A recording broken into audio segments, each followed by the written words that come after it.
ভাই, আজকে ছুটির দিন, অফ ডে। তো হসপিটালে গেছিলাম, একটু অসুস্থ ছিলাম। এরপর ভাবলাম যেহেতু কাজে যাইনি, তো একটু বের হই। আজকের ওয়েদারটা অনেক সুন্দর, আই লাইক ইট। দেখতেই পাচ্ছেন, এত সুন্দর পরিবেশ, এখানে হাঁটলেই নিজের মন মাইন্ড সব ফ্রেশ হয়ে যায়। That's- এখানের এত সুন্দর পরিবেশ, এর মধ্যে হাঁটতে হাঁটতে আমি একটা জিনিস ভাবতেছিলাম, কেন আমাদের দেশ এরকম না? আমাদের দেশে সব গাছ হয়, ইভেন তো এখানকার চেয়ে আমাদের দেশের সিজন অনেক বেশি। এখানে মাত্র দুইটা সিজন, তিনটা সিজন, বা দুইটা সিজনই, লাইক সামার আর উইন্টার। আর দুই সিজন ভরেই বৃষ্টি পড়ে। সো এই তো আমাদের দেশ এরকমভাবে উন্নত কেন হইতে পারে না? কারণ আমাদের মধ্যে ওই জিনিসটা নাই।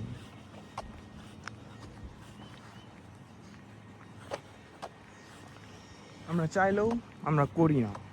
এখানে সবাই যার যার এরিয়া সে ক্লিন রাখছে।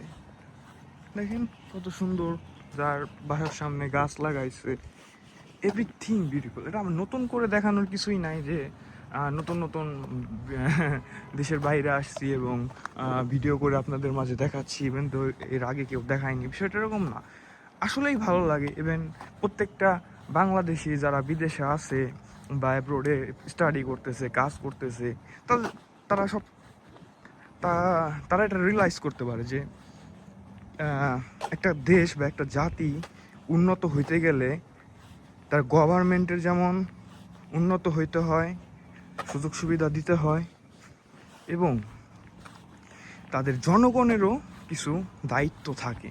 একটা গভর্নমেন্ট বা একটা সরকার চাইলেই শুধু একটা জাতিকে উন্নত বানাইতে পারে না। একটা জাতির উন্নত হইতে গেলে অবশ্যই সেই জাতির মেন্টালিটিটাও উন্নত মাইন্ডসেট থাকতে হয়।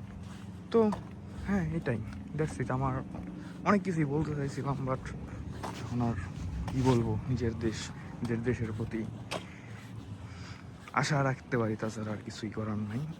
That's it.